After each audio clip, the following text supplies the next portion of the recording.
Welcome to the Diary of a Muse podcast. I'm Tess Day, and I'm absolutely thrilled to have you here with me, embarking on this journey of discovery and transformation. Today, we have Sophia Hanson, founder of the Speaker Sanctuary, joining us. Really lovely to have you here with us. Welcome. Thank you. Excited to be here. See where our conversation goes today. First of all, I just, for the listeners here, I just wanted to touch on a little bit about you, so you can sort of settle in and become familiar with what you might be exposed to in our conversation. So you're often referred to as the good witch, but you say, truth be told, you use your time-tested techniques and wisdom to transform people from a bag of nerves into captivating communicators capable of mesmerizing any room. Gosh. So you use a combination of coaching, mentoring, hypnosis, and your dedication. That is the dedication of your client, where you actually help them drill deeper into their self-belief, get them in the zone, and then help them build the confidence they need to trust their words, to flow in front of a crowd. And the best part is you say you don't have to pretend to be anybody else. I love that. It's time to untie the real you, and it'll feel like coming home. Well, if that's what you do for the world out there, I think that's pretty remarkable. And just on that note, having a look at some of your Instagram posts, and some of the things you've written in your blog as well, it really resonates with me that you are very heart-centered. This is just not about quick fixes. This is about genuinely diving deep into someone's experience in life and helping them transform. So I'm really excited to see where we're going to go today. But Sophia, just tell us a little bit about what you've been up to, perhaps in I'd say the last kind of 12 months, because I know you've been involved in quite a few projects. You've written a lot of articles and are published in many, many places. So tell us a little bit about where you've journeyed in the last 12 months. Gosh, it's interesting when you start to look at a time span over 12 months and try and work out what exactly has happened over that time frame. I do know that I've worked with some wonderful people over the last 12 months, and often the people that you would expect to already be confident in terms of public speaking are often the people who really need the most support. So I've done a lot of work with people in that specific area over the last 12 months to make sure that they go from that, oh, cringe, don't know what they're up to, just feeling really uncomfortable, to feeling a whole lot more comfortable in their own skin. And I also did fulfill one of my longer term goals over the last few months, and that was to create a digital download so that people can go away and just make this one small purchase and then have everything that they need to listen to get rid of that initial fear. So that's a couple of the things that have happened over the last 12 months. Had a lovely holiday in Turkey as well. So been bits and pieces going on, but nothing too extravagant. A little bit nice work-life balance. I love the idea of the digital download, because sometimes, perhaps learning a little bit before you start working directly with a professional can actually just, ensure progress is easier, would you say? I often find that if people are still in the absolutely petrified, like cannot even imagine standing in front of a room, it's really helpful for them to start off here because they take away that initial deep rooted anxiety. And then we can build all of the practical skills and the understanding as to what works best in a room full of people. Yeah. And of course, if somebody prefers to come and dive straight in and do the deeply personal and tailored work first, they can do it that way, but it's just up to an individual what works best for them at that point. Yeah, so you're covering both bases. Glossophobia, let's just go straight there.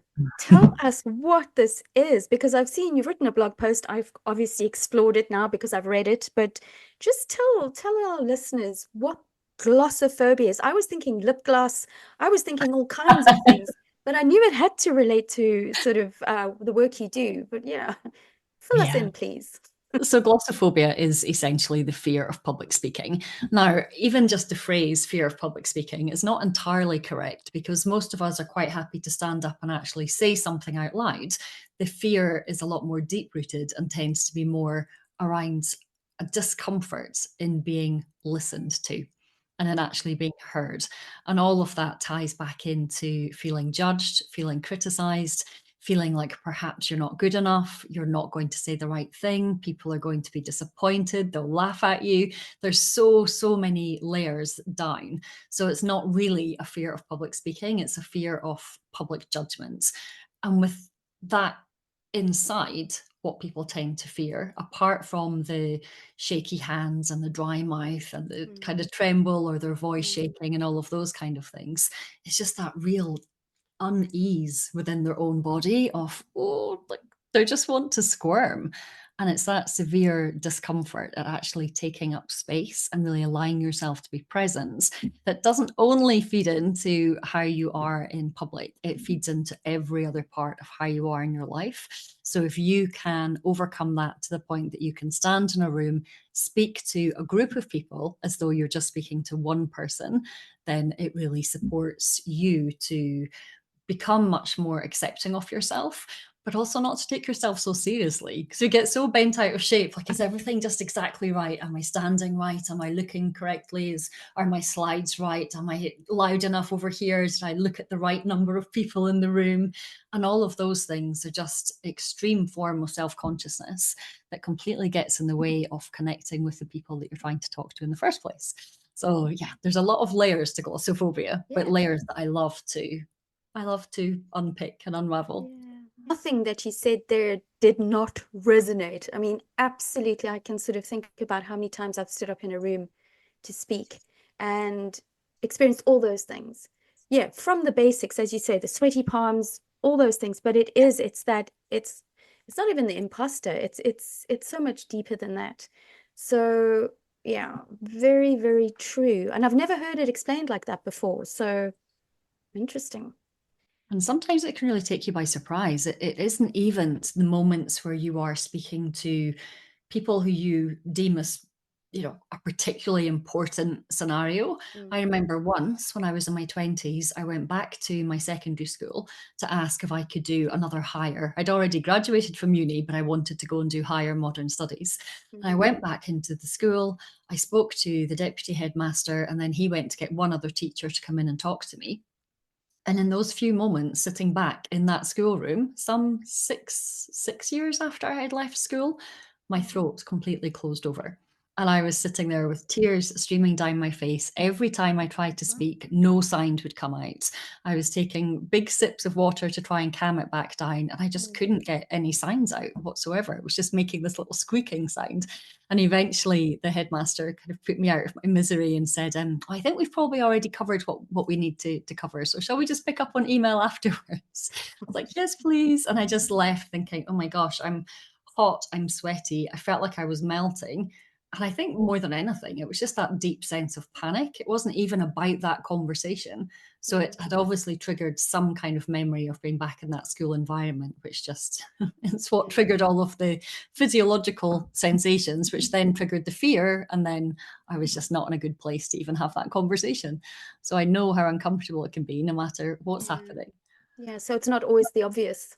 Mm, It's the things that and being prepared or understanding yourself, I guess, in the work you do with your clients would hopefully give them the tools to be able to manage anything if it yeah. came up. Yeah. And it's supporting themselves too, because often when we start to speak in a situation like that, maybe we say the wrong words, maybe we jump to the wrong slide, we repeat something. And instead of continuing and just supporting ourselves, like you would a good friend, you're doing a good job, carry on, just Yeah. keep going, you're doing really Yeah. well. We start to come into, oh, you idiot, why did you do that? I knew you were going to mess this up.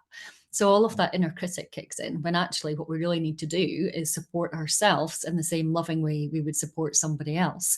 And when we start to know that we've got our own back, then we Mm. start to see the support in the people in front of us instead of assuming that they're all looking at you with critical eyes, thinking the worst. So everything comes from in here. And actually, that's where the speaker sanctuary part, as the name of my business, comes from, Mm. because we assume that somebody else has to come and rescue us and throw us a lifeline and please just get me through this situation. But actually, if you can go deep enough inside, then you find your own sanctuary. And that is where your speaker sanctuary is. And as soon as you Mm, find yeah. that, everything on the outside feels a million times more comfortable. Yeah, because it is our relationship with ourselves before Mm. anything else, and our little inner voice, that little chatter, the critic. Yeah. Yeah. So, obviously public speaking is one thing that you obviously promote and focus on in your line of work. You obviously help people with a variety of other things, depending on what their needs are, because obviously they might come to you for public speaking, but then later on you find there's something else that needs maybe deep diving before they'd be ready to do that. But also with hypnotherapy, there's often still, I think, a taboo associated with, oh, someone's going to come in and take control of me, and I mean, I've been through it myself. I know that's not the case, but how do you demystify that taboo, or make people feel comfortable to trust the process?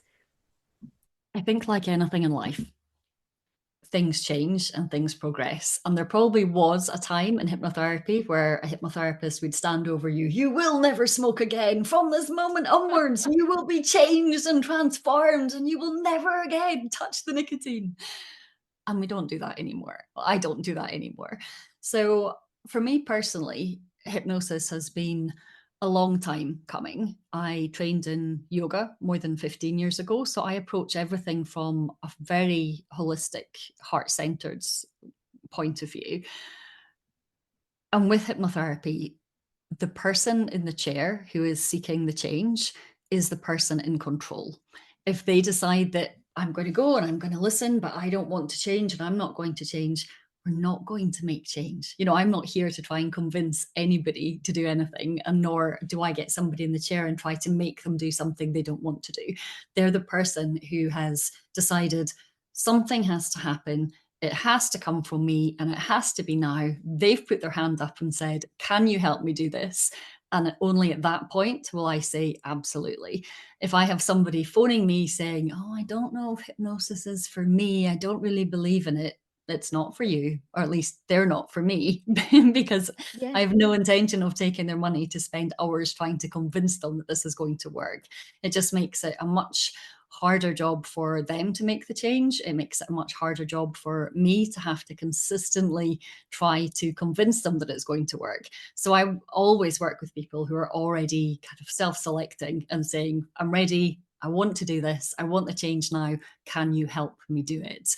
So yeah, we're 100% not in control of what is happening and going to No. make you go out and do things you would never do. If you want to go and stand on a podium and dance, I can help you do it. But if you don't want to go and stand on a podium and dance, it's not going to be a side effect from our work together. That's very much Mm, your kind of stage hypnosis where it's specifically done for entertainment. yeah. And that's not what we do here. No one has ever left here clucking like a chicken. You took the words right out of my mouth. And I think that is the thing. I think from an entertainment perspective, that's what we've always observed and had a view of. But it's Yeah. it's the intimacy of a hypnotherapy session or working with somebody who has that skill. It's not really televised or shared because it's a very private individual experience. So yeah, people have to, well, they like to hear from other people. How did it go? You know, um, There's also no two experiences the same. yeah, Even one person might come to me for subsequent sessions, either for a similar thing or something completely different. And their experience of each session will likely be different to the one before, in the same way that if you make a pot of soup and then you make another pot of soup a week later, the carrots are slightly different, the turnip is slightly different, maybe the leeks, then everything just tastes a little bit different. And so one person's experience of hypnotherapy will not be somebody else's. So sometimes you might feel light and floaty, you might feel heavy and warm, you might feel slightly cool, you might feel as if you are watching yourself from the outside. Other times you think, no, I know I'm here. I'm just thinking about my shopping at the end of the day. All of these things are actually completely normal. It's hypnosis itself is a narrowing of your focus. So instead of thinking, as you might be right now, I'm in a room, I can see a plant, I know that there's a picture, I know that there's a window, I know that there's some chairs behind me. All of those things start to go from the peripheral vision far more into less and less of an awareness of what's out there, and then more into the body, and then beyond the body, until you're really just focusing on the breath, and then your eyes are closed and you're in the perfect kind of dream state to be able to make all of those changes. So it's actually a very, very natural state of awareness to be in. People go in and out of hypnosis on a daily basis. If you have ever driven your car home, parked up, and then thought to yourself, "Oh, I don't remember parts of that journey. How did I Yeah. even get here?" Mhm. And that's just because you've gone into autopilot and you're driving from your unconscious part of your mind. And hypnosis is the same. You're just automatically going into a very narrowed state of awareness where the outside world is not what matters. It's your rich inner world that is making all of the changes. So it's a very special experience. It is. And I think also there's a sense of safety because you have somebody in the room with you who is almost aware of what your needs are and are guiding you directly to focus on that. Because a daydream or just going into autopilot where we are is probably directed to the things that are most present on your mind at the time. Whereas coming to you, for instance, would be helping that person to shave away things that are getting in front of what they think they would like to have. Yeah. Because And I'm sometimes I would very imagine that changes once people have their breakthrough, it opens up other areas of interest, right? everything changes, Yeah. and everything everything can change quickly as you're ready, or it might take a little bit longer to change. Yeah. But if it takes longer, it's also because that's the time scale that you are ready for that change to happen. When I have somebody in the chair, and this is my hypnosis chair over here in the corner, when I have Nice. somebody in the chair, then I am calibrating the whole time, which literally means they have their eyes closed, they're away in their own little zone, and I am watching in a gentle way, like a shepherd tending their flock. I am watching for the softening of the face, the relaxing of the jaw. I'm watching for the movements of the eyes behind the closed eyelids, for when the shoulders drop down, for the breathing. Occasionally, you'll see finger flickers or movements of the hands, and that's generally in response to something that I'm saying. So it's very much a dynamic interaction, even although that person thinks their eyes closed and there's nothing to see. There's a Yeah. lot for me to see, and going on what I can see and my interpretation of that is how I know how much further to go with something that we're doing, when to give the words of reassurance or comfort, when to get a little bit louder and more confident and empowering, and when to soften it all the way back down and just reassure them that you're in a safe place. I'm right here with you right now. This is just a memory that's coming up. It's not real anymore. It cannot hurt you. And so creating the space for all of that magic to happen is an absolute honor and a privilege, because Yeah. change is literally happening right in front of my eyes. Yeah. And for the peace and realization for that individual to have that breakthrough, it's phenomenal. I've spoken to one or two people who have worked with you for different reasons. I mean, obviously it just came about. Oh, have you ever worked with Sophia? Because it is phenomenal how she's helped me. One lady in particular had a very, very bad addiction to chocolate. And she said, "Oh my goodness, I've actually managed to pull back and control it. It's not forefront of my mind anymore." And we're not going to mention names or anything. If she does listen to this, I think she can feel very proud of her success. But it is interesting. It might start off with something like that, but you learn beyond that. So before we go any further, I do know that I asked you to bring a quotation with you today to our chat. I'd be very curious to know what it is. Would you please share it with us? Absolutely. So this has been one of my favorite quotes for a long, long time. I am a keeper of quotes. I have several notebooks jam-packed full of quotes, so it's always difficult to pull out one. But I Yeah. think this one is wonderful, particularly in relation to overcoming a fear of public speaking. So it's from author Marianne Williamson, often attributed to Nelson Mandela, but it is from author Marianne Williamson. Our deepest fear is not that we are inadequate. Our deepest fear is that we are powerful beyond measure. It is our light, not our darkness, that most frightens us. We ask ourselves, who am I to be brilliant, gorgeous, talented, fabulous? Actually, who are you not to be?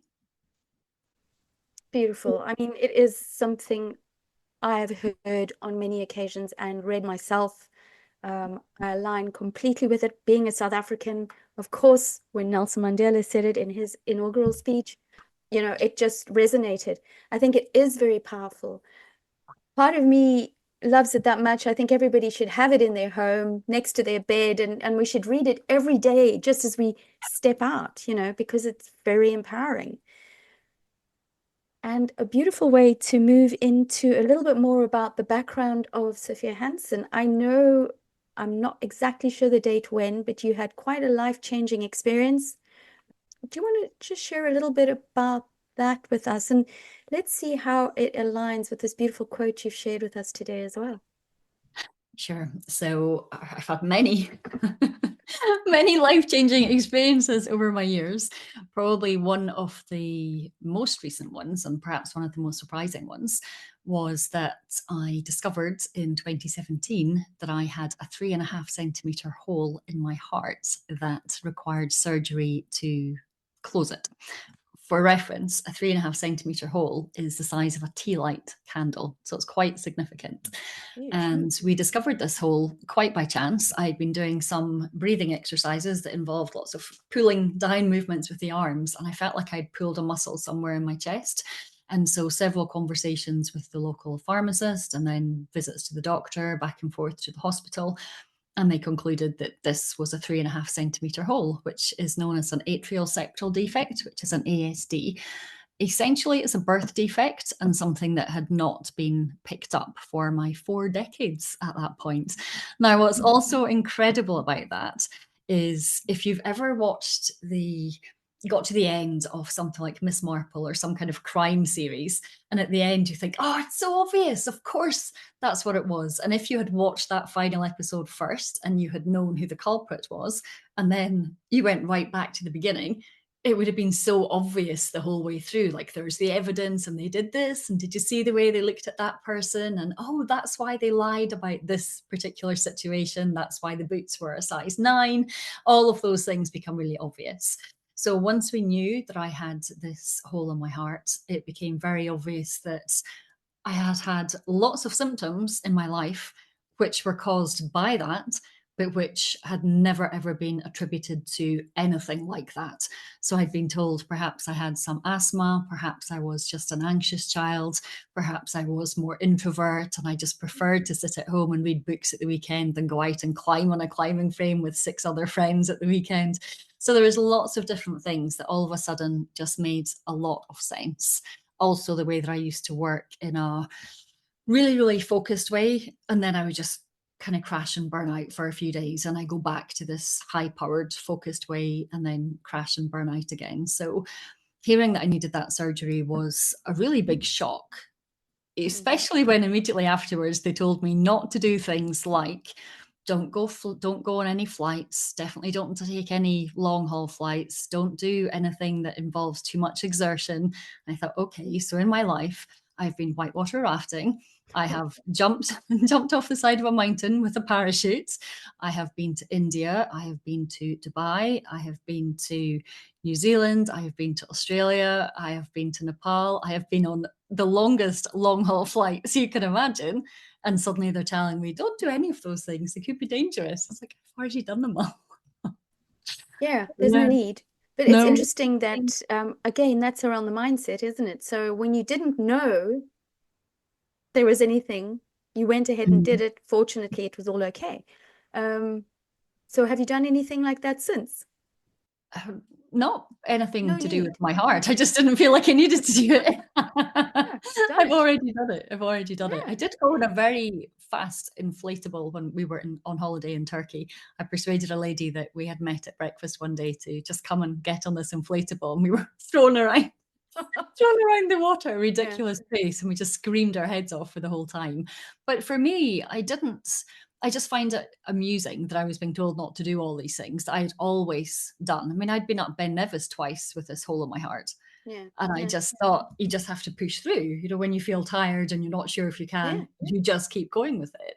So initially, they tried to do something called the Amplatzer device, which would just mean a small procedure where they would pop this device in through a catheter and then they would inflate it. So if you think like a cocktail umbrella, where it's small to start with, and then it would be inserted in through the hole, and then they would inflate it, and it would cover over the hole in my Yeah. heart. Yeah. But what happened was that the biggest Amplatzer device that they had was almost exactly the same size as the hole in my heart. So there was then a fear that if they did that procedure, it could fall into my heart itself, and then it would require emergency open heart surgery. So although we did the initial investigation, would this be suitable? We decided it was too risky, and we just went straight for open heart surgery. So that was straight for the big operation instead. Yeah. How has that changed things for you? Because obviously before that you didn't know it existed. You'd had symptoms, life was what it was, but no Yeah. limitations, right? Clearly, from all your adventures. So how does that shift? How did that shift for you afterwards? Recovery, um, going out again in life, now knowing. Yeah. I think it's very different for everybody. Again, back to how one person feels when they speak in front of a room to how does somebody else feel. There'll be similarities, but there are several tiny nuances that make a really big difference. I had spoken to some women who had had open heart surgery before, and they were telling me, you'll have a scar right up to here, you won't be able to move, you'll be very depressed, your life will feel like it's over, all of these different things. And I was like, I don't fancy the sound of this, and that's not going to be my experience. And so I went with the opposite feeling. When I went into hospital, I took flip flops instead of slippers. Probably not the most health and safety conscious thing to do, but I felt much happier. I love the sound of the flip flops going along the floor. It makes me feel like I'm on holiday. It makes me feel relaxed. It doesn't give me I'm 555 vibes when I'm just sneaking around a hospital corridor feeling bad about myself. I also took a really nice, brightly coloured kimono that my dad had brought back from me from Japan several years, probably decades earlier. And both of those things just helped me to feel a bit more comfortable. And after surgery itself, on the first day that I woke up, I remember thinking, I can't move. I felt like everything was so stiff and so hard and so uncomfortable. And within 24 hours, I was on the rooftop of the hospital on a little balcony area with my husband eating ice cream. I was home within 3 or 4 days, and I was told just start off walking slowly, short walk, see how you feel. And I think within less than 3 or 4 days of being home from hospital, I was able to walk 3.5 miles on my own quite comfortably, not feeling in any way vulnerable or unsafe. And it was just about building up that confidence within myself again that, yes, I've had a really big procedure, but my body had actually had to work a lot harder for the 40 years before because it was pumping the oxygenated blood back in to be oxygenated again instead of around my body. So actually, I suddenly had a huge reservoir of strength and energy that I'd never had before. And that made me really determined to get back out there and to feel really good about it.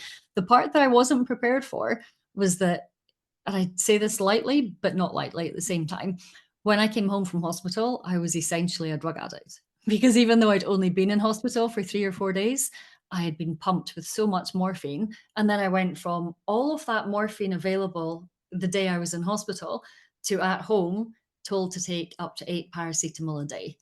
And I remember that Incredible. first night lying in bed, I was shaking, I was sweating, I was cramping. And it was a good week afterwards where I realized, oh, I was detoxing. I Yeah. just thought that was some kind of shock or trauma, but actually it was the drugs in my Working out of your system. system. Yeah. Yeah. Yeah. Yeah, that is. There's so many factors that go on. So how do you see how do you see hypnotherapy? Had you qualified in hypnotherapy prior to this, or was it something that came along kind of in between it? How does it all knit together? It's kind of fascinating in itself because I read my first book about hypnosis when I was 15. And I Mhm. really wanted to be a hypnotherapist in my 20s, but I ironically didn't have the confidence to go and do it. I didn't Oh, think I'd wow. be able to do it. I felt really paranoid about, gosh, what's that going to be like if somebody comes and says, I want to stop smoking, and then I hypnotize them and they still smoke? Like, oh, it just felt Yeah. really confronting. Like, that's the worst thing in the world. It's not just, Yeah. oh, I might be quite good at it. It's like there's somebody there puffing away. You're clearly not good at it. So Mm, in my 20s, I was like, oh, I'm quite nervous about doing it. mm, I didn't do it. And ironically, I went and trained to be a yoga teacher instead. And again, in terms of visibility and showing up and taking your place in the front of a room, I was trying to choose between teaching Pilates or teaching yoga. And I chose yoga because in my head, I figured that yoga teachers could ask their students to close their eyes more often, which meant people were not looking at me. So that's how much that fear of being at the spotlight, Yes, in the yeah, limelight, yeah, at the front of the room, being the leader. It's like, oh, everybody come and close your eyes. Oh, thank goodness for that. yeah. So hypnosis kind of wind its way in right Mhm, early in those days. And then I did a qualification somewhere kind of, oh, I don't know, 2016, 17. And then I keep topping it up. I think with anything, you find one teacher, there's parts that you pull from them, you make it a little bit your own. You find another teacher and think, oh, wow, I love the way that they do this. It's so mhm. much more sophisticated or more impactful or more in alignment with how I would love to be. And then I would bring that in. So I'm always consistently learning. I will never be done with learning. Learning is my No. passion. I think in any realm where you're helping other people and you have to almost understand it yourself and develop yourself, there is constant learning. I think Tony Robbins calls it can I, constant and never-ending improvement, Yeah. which is lovely. But I think there is also a time as a professional development and staying up to date is important. And I think often for people as well, at what point do we actually learn to just love ourselves as we are, and not over pressurize ourselves with too many expectations, um, because that can also be quite a limiting mindset and behavior to have. I find it almost the opposite. So the more that I learn, the more that appreciation I Yeah, have for yeah, the world, yeah, the more love that I have for what's possible. And I never, I mean, goodness, I remember reading years and years and years ago, no matter how much you learn, there will always be somebody who is better than you. yeah. And ultimately, I might get to my very last breath, whenever that comes, and that might still be true. There will be somebody else better than me at one particular thing. But for me, that doesn't feel limiting. It feels quite freeing. I'm not trying to be any of those things. I'm not trying to be the best at anything. I'm just doing, and it's the old cliche, I'm doing the best that I can do. But so much of the work that I do is not, I'm not self-sufficient in the work that I do. It completely depends on the dynamic and the rapport that I have with the person in front of me. And nobody else on this planet will have the dynamic and the rapport with the person in front of me that I have. And if they've come to me because that's what we have, then I am 100% the best person for them. And they are the best person for me to work with in that moment. So I just love learning. There's every Mm. time I learn one thing, there's like another 15 things that I can go straight Yeah. into. And I find that really inspiring. I'll never tire of learning. Yeah, no, me either. I think it's exciting, you know, really exciting. So let's look at a few things here. Public speaking, I know that is your overarching speciality, but obviously you help people with a lot of other things. There are quite a few things I've wanted to sort of just ask you about, because not everybody wants to be a public speaker, to speak on the stage. And I know that you refer to that, in your writing. But imagine being able to be comfortable enough to do that. How else is it going to expand your life? You mentioned it at the beginning of our conversation today. What about communication in relationships? You Yeah. know, how does learning how to be confident as a public speaker relate to that?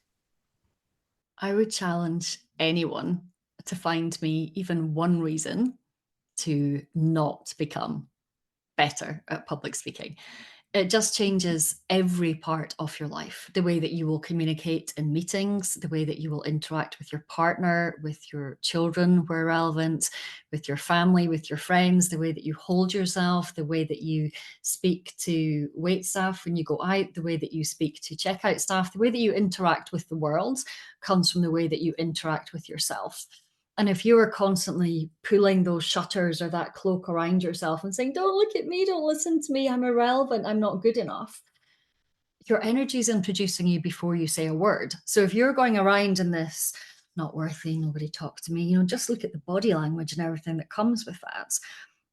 People can tell how you feel about yourself by the way that you're holding yourself. And if you are scared of public speaking, if you're nervous, you're automatically going to be in this downtrodden kind of looking down, don't look here. And as soon as you start to allow what is inside of you to be enough, to be loved, to be supported, to be strong enough, to be confident enough in your ability, and to trust yourself that whatever happens out there, whether the slides don't work or a window falls down or a dog starts barking, to trust yourself to be able to deal with whatever comes up in that situation, all of that just, it's like a kaleidoscope of color coming back out of you again. And when you tap into that, you really develop the deep rooted belief that you will deal with whatever comes to you in life. And it changes how you communicate with yourself. And as soon as you are willing to support yourself and to be there through the hard times and to not just say, oh, come on, sort it out, get over it, this is ridiculous. That harsh inner critic, as soon as we can change that voice, everything just, in my mind, I'm imagining one of those fabric softener adverts now, or one of those like plug-in air fresheners where the room is all horrible and grotty and grimy, and then suddenly one of these gets plugged in and switched on, and the butterflies start to float by, and the flowers come out, and everything's a wonderful symphony. But that's how it feels when you should make that shift from, I hate this, I don't want to do this, I'll do it if I have to do it, and you're hard and you're stiff and you're firm and you're just trying to get through this, and if it's not right, you'll hate yourself afterwards, to I'm here. Let's have a I'm ready. conversation about Yes. whatever we need to. Yeah. Brené Brown, the American author, and I won't say sociologist, she has many titles, Yeah. a researcher, a storyteller researcher. She has this wonderful phrase, which is strong back and soft front. And that's so much of what we need when it comes to public speaking, but for life as well. And it's the ability to, excuse me, trust yourself to stand tall with your shoulders back, to be open to the world, but also to have the softness in the heart to be able to take in whatever is going around you and still maintain a strength and a softness and an openness to whatever that is that's happening. So I love that phrase, strong back, soft front. Sounds beautiful to me. It's like having that spine, right? Absolutely. And then all the squishy stuff that wraps around it that we need to sort of, yeah, just have some fun in life. It's the perfect blend of the masculine and feminine energy, strong back, soft front. Like, and I guess that comes through in the yoga as well, Mm, having that yeah. core strength. So the focus is almost like if we start with public speaking, as you said, kaleidoscope, it opens up other doors of opportunity. And an individual can decide how far they think they want to go with it. Sometimes it's taken out of their hands because as that confidence grows and you're able to talk more or be able to talk more in a room, I suppose you get promotion, you get thrown into another field of opportunities. And what about anxiety? Because anxiety is a huge thing right now in the world. It's a big word. We hear it thrown around everywhere. How can working with you, even if it is just focusing on public speaking, how can that anxiety piece be shifted? Beautifully. In a one word answer, beautifully. If I think back to a particular client and I have permission to share bits and pieces, the very first time she came to see me, I opened the front door and she kind of crumpled into me, like through the front door, and she was shaking. from head to foot, absolutely shaking like this. And she's held out her hand and said, "Look at my hand." And it was like this. So he came through to the kitchen and I made her a cup of tea, which is what I do for everybody. And I said to her, "You're safe here. We're only going to do what feels good for you today. And you can stop me anytime you want to. But by the time you leave here today, in an hour's time, I promise you, you will feel better than you feel right now. And you will know what you need to do to calm yourself down until this passes." Okay. So we did various different techniques and we did a lot of talk around mindset and understanding how her mind was. An analogy I use often is like a car alarm. So you typically want your car alarm to sound when somebody is about to crowbar the door and make off with Yeah. your car. You don't want your car alarm to sound because a butterfly has landed on the windscreen. You don't want your car alarm to sound because a dog has walked past on the other side of the street. You don't want the car alarm to sound because it started to rain. You only want the car alarm to sound when there is an actual imminent danger that you need to do something about. And anxiety is basically that car alarm that has become incredibly sensitive and overactivated. And so we're retraining the mind, the unconscious part of the mind, which is responsible for more than 90% of what happens in our life. We're retraining that part of the mind to recognize this is not an actual danger. This is something that we can control and come back to. Sometimes it's about changing your breathing, changing your physiology. Sometimes it's also about recognizing, actually, I've got too much energy. And if I'm just trying to calm it down, I feel more stressed. And in those situations, I'll say, if you're shaking, don't suddenly start doing deep breathing and trying to calm yourself down. That's just energy with nowhere to go. So if you're shaking, shake. Yeah. Put on some music, have a proper shake, shake your arms out, shake your arms overhead. And so it's learning how to best support yourself in that situation. That particular lady was unable to go to work. Her husband was working away from home. She was unable to drive herself. She didn't want to be in the house on her own. He had to stay at home for her for that period of time. And over the course of our work together, she went back to work. She drives. She was up and down to Edinburgh. She was down to London, visited Buckingham Palace. She's back at friends' weddings. She's just completely taken her life from this black and white, quite depressed scenario to full technicolor again, just from learning how to work with her own wiring. And she had already come through a kind of medicalized system where it was, here's some medication, this will help. And all it did was numb her down even more until she didn't know who she was and couldn't really feel the feeling. She just felt numb or suppressed all of the time. Now, of course, there's different routes for different people. And for some people, medication is absolutely the answer. But for her, it was learning to take back that control, recognize that where she was putting her focus all of the time either was helping her or wasn't helping her. But her life is completely transformed. That's life-changing for everybody, because I think there is a ripple effect that comes from that. It's not just the individual who's been with you, whose life just gets so much better. Again, it filters out into those relationships, those connections, life experience, especially close family. Sometimes if somebody's not really well, it can cause everybody else to start behaving differently around that individual, which affects how the whole dynamic works, memories, experiences. So you might help one person, and in turn, that affects the lives of maybe 10, 15, 20 people without them And having to do anything.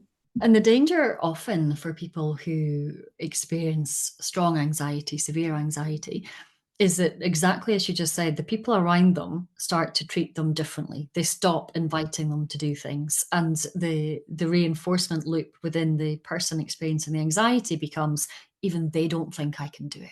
And so Yeah. they retreat further and further back. Occasionally, we find what we refer to in hypnotherapy as secondary gain, which basically means sometimes there's a benefit to being seen to be that anxious person. And if they have anxiety, don't bother them, or they have anxiety, we shouldn't ask them to do this thing. They actually have some benefits to not overcoming the anxiety. They're short-term benefits, very Mm. short-term Yeah. benefits, but they can often find themselves in that space of, well, actually, if I get rid of this anxiety, if I learn how to master it, for some people, maybe they need to go back to work and they've been signed off. Maybe they get given more responsibility at work. Maybe they start having to do more things within the family that they didn't have to do before. Sometimes they might even have to go out and socialize to things that they didn't feel comfortable socializing in. So there's so many layers, and it's very different for every person. But there's a really exciting moment in any of those hypnotherapy sessions or coaching sessions where you can just see that you're very, very close to that breakthrough. And if you're quiet enough, you can hear that penny drop. Or that flick of the switch, that moment of, yeah, because there's that saying, life can change in an instant, but so many people get stuck for so long, they don't actually realize that it was that moment where the Yeah. brain decides, okay, this feels so good. This is what I want life to be like. And suddenly everything that held us back fades into insignificance because you think, Yeah. gosh, that 2020 vision statement, if only I knew then what I know now. But sometimes we have to go through that journey. I think there's so many labels, we can frame things in so many different ways. But how would the process begin? I mean, I know on your website there is a place where someone can click and have you call it a curiosity conversation, curiosity. Curiosity call. Yeah. Yeah. Essentially just for that person to raise their hand and say, this is something I'm committed to doing. How does it work? And really, it's a bit like a first date. You're kind of working out, do I like the vibe of this person? Do I feel like they can support me? Can they give me the reassurance that they need on any questions that they've got to ask? So all of those things kind of come up on a curiosity call. I think the most important thing for anybody considering hypnotherapy is I'm not the person doing all the work. I'm facilitating the work. If someone is coming to me, get your magic wand, wave it around, make all the change happen. Some of that change will happen, but it's not going to give them the feeling of empowerment and trust within themselves. When somebody is willing to say, okay, this is not working for me. I know something needs to change. I know it has to be now. And I know it has to come from me, us and them. And then they pick up the phone or send me a message and say, can we arrange a call? Then I know that they're already empowered and enough of a self-starter that we can make that change. So the people who are, oh, I'm probably hopeless, hypnotherapy works for other people, it's not going to work for me, and just don't think I'm cut out for it. I'm not here for the bottle feeding. It 100% has to be, No. okay, I'm ready to make the change. I'm ready to go to the next level. I know that I can stand up and speak in a room full of people. I don't enjoy it. I know I can do better. I know I can be more me. I know I can connect. I know I can rip off this performance mask. I know I can prepare better. I know I can speak more kindly to myself afterwards and continue to learn. And I know I can make a bigger difference for the message that I need to convey to those people. And I know that I'm there to serve. And actually, it's just getting over myself enough so that I can do that. They're the people that I really love to work with, because actually public speaking is not about, when I'm public speaking, it's not about me. It has to be No. about those people, and it has Yeah. to be about the message, and it has to be about the connection, the interplay that you have back and forth. But most people make it all about them. Oh, they're looking at me, they're thinking about me, they're judging me, they're doing this. And then you just go into this downward spiral where you just want to disappear and go back in like a reverse Jack in the Box. I loved your example of internal dialogue, or shall I, shan't I, shall I, shan't I, or what about this, or what about that? Because that's the crisis point that we go through. But often there's something that happens. There's that turning point where a person gets to that place where they go, okay, this is enough. I cannot go on like this anymore. I need help, or I want to break free from these shackles in whatever form that's going to look like. So here's a really brilliant example of exactly that, where we think, oh, we'll just overcome the fear of public speaking, or we'll just overcome this fear. And it's so much deeper than that, Yeah. and a far wider ripple than that. Mhm. Somebody came to me, let's call this person Marie for the sake of the conversation. Marie came to me and said, I have a fear of flying. I can get on a plane, but I am heavily medicated. I have to drink vodka before I can get on this plane. I will think I'm going to die as soon as I book a ticket. I will psych myself up. So going right back, they will psych themselves up to book the plane ticket. As soon as the ticket's booked, I'm so selfish. I'm going to die. My family's going to be so upset. Why did I do this to myself? I don't deserve this holiday. I shouldn't have done it. I should just have stayed at home. So they came to me and said, can you help with fear of flying? Yes.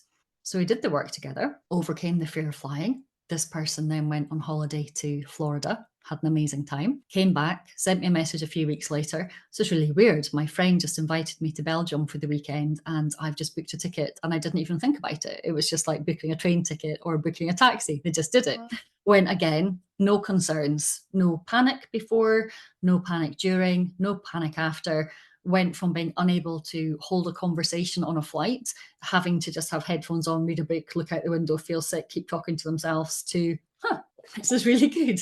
There's passengers next to me I can have a conversation with. So that fear of flying, gone. And then they said to me, can you help me with an embarrassing problem? I thought, oh goodness, you can imagine as a hypnotherapist, that's not a message you want to get. What kind of embarrassing problem are we talking about here? Yeah. Ultimately, no problem is embarrassing, but you always wonder where it's going to go. Can you help me with an embarrassing problem? Sure. What's the embarrassing problem? I have a fear of public speaking. Okay, that's what we're going to do. So came along, we dealt with the fear of public speaking. That person was then praised by their bosses, was given the opportunity for a promotion, which they then accepted, and they moved from Scotland to Abu Dhabi. Now, could that person with a fear of flying and a fear of public speaking have Yeah. done that? So we don't just take away a little fear and say, oh, well, that's that fear gone. We take away a fundamental pin. Think of the bottom of a block of Jenga. We take away that one pin that crumbles down all the other limitations and frees you up to rebuild however you want to rebuild. And that would not have happened if they had just sat there with, oh, I don't book flights. I'm scared to fly, or I don't go on holidays. I'm scared of it, or I can't do that presentation. I'm scared of it. So they took all of that matter into their own hands, raised their hands. Sophia, can you help me with this? Yes. Bye. Have a nice life in a warmer country. Yes. Yeah. But Completely you know, different. I think that is the point. We get so introspective over one little issue. We forget that that could be the, well, I suppose I'd like to say the plug. Yeah. If you take the plug out and wash that all away, then that opens up a whole lot of amazing things. So this has been such an interesting chat, and I think we'll have to have you back at some point down the line for an update, some more interesting stories, because you're a fantastic storyteller. Thank you. I wonder how you managed to get that right. Probably You know, 7 years as a radio journalist, but many other yes, reasons too. yeah, yeah. I'd love to introduce you Thank to you. my last guest because he did radio in San Diego, California as well. So you Oh, probably have a lot of fun things to talk about. But I've loved this today. It's really nice to get up close and personal and just delve into, I guess, the work you do, because when we meet people in crowds and when we just have the light conversation, there's never really an opportunity to sort of understand on a deeper level. And I think, it's phenomenal what you do. But not only that, I think the strength, the confidence, we know about that, but the certainty with which you explain what you do. And I think that would give a lot of confidence and courage to somebody who is wobbling at the knees, to know that they are in a safe place. You yeah. know, And if I could share one final example, yeah, we sure. often assume that the loudest, most gregarious, most extrovert person in the room is going to be the most confident public speaker, or that you have to be like that person to be a good public speaker. Yeah. But I will always maintain the person who is the calmest, the person who is breathing in the most steady way, that is the person who has access to all of the resources they need to be able to respond and react to whatever happens in that room. And so introverts are amazing at public speaking. I'm what you call a highly sensitive person, an HSP. And Yeah. so that means that I am very, very attuned to people's energies, people's movements. I'm the person you'll sit with at lunch who is passing you the butter for the bread roll you didn't know you were picked up in your hand. So I'm always really aware of what's going on in the space. And it's that quality for other people that helps them to become fabulous public speakers. Because the people who can observe all of the time and have had a lifetime of observing have such a deep wealth of resources to be able to pull on. Whereas the person who's always out there talking and chatting and being loud, they haven't got a clue who else has come into the room. They could miss their favorite pop star or film star right behind them because they're so busy focused out here. And so the people who are naturally quieter or sensitive, you're an absolute powerhouse waiting to be unleashed. So it's exciting. It is. And so I'd say to all our introverts out there, let's see what 2025 can bring your way. If you were to just what would the process be, Sophia? You know, if someone was to take a piece of paper out right now and just, I suppose, say, how would I like 2025 to be? What's the one thing in my way? You know, that could be an opening curiosity call with you, you know. I would say specific to public speaking, the best thing they could do is draw a column, draw a line down the middle of the page. So you have two columns. One column is all of the ways that this aversion or avoidance of public speaking is causing problems. And that might be as small as I always have to repeat myself 3 times when I go to order a coffee, to I'm petrified, I run away and I take the day off sick when my boss asks me to present. So one side of all the ways that that fear is holding them back. And then the other column, all of the possibilities and the opportunities that would open wide if they allowed themselves to go there. And when they have those two columns, they're really going to recognize that one is like wearing shoes that are 4 sizes too small. There's blisters, there's bunions, there's painful bits. Your face tells a story all day long. And the other is, oh, my shoes are custom made and they're so comfortable. And I can grow into these and really allow that to happen and expand. And there's no limit to what you can put on yourself. You know, the person who starts off just being a little bit more vocal in a daily meeting at work might then go on to want to be on a stage, to training new people, to taking it either further than that. But it's finding what's right for each person. Not everybody wants to be up on stage doing an Oscar winning speech, but it's finding what's right for you. And if you can't communicate in the way that you want to, I liken that to when you're in the supermarket and you see a toddler who cannot express why they're so upset that they have lost their toy or that they are not allowed that chocolate bar. And so instead of really regrouping with themselves and being able to calm themselves down and express it, they are just thumping and screaming and there's hot tears. And then 10 minutes later, they just kind of pretend it never happened. And so if you can't express how you're feeling, you're not willing to go to the dark places as well as the bright places inside of yourself, you're focusing on all the triggers and not the glimmers or the shimmers, then that's it's a really murky, dull place to be. And when you realize that you just need to wipe that screen clean, then everything is brighter on the other side. And there is no limitation unless you want to put a limitation or a ceiling on it yourself. You couldn't have said it more beautifully. Do you have your quotation to hand? Because I wonder if after all of that, that would just be such an amazing way to sort of close this conversation off. Absolutely. Would you like me to read it now? Yes, please. Okay. Our deepest fear is not that we are inadequate. Our deepest fear is that we are powerful beyond measure. It is our light, not our darkness, that most frightens us. We ask ourselves, who am I to be brilliant, gorgeous, talented, fabulous? Actually, who are you not to be?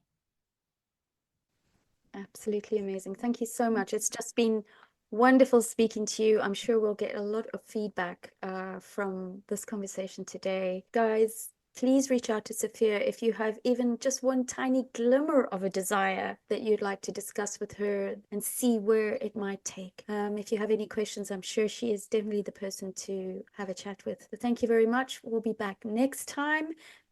Do you want to be a public speaker? Do you just want to be a great communicator with your loved ones? We'll see you again very soon. Bye for now.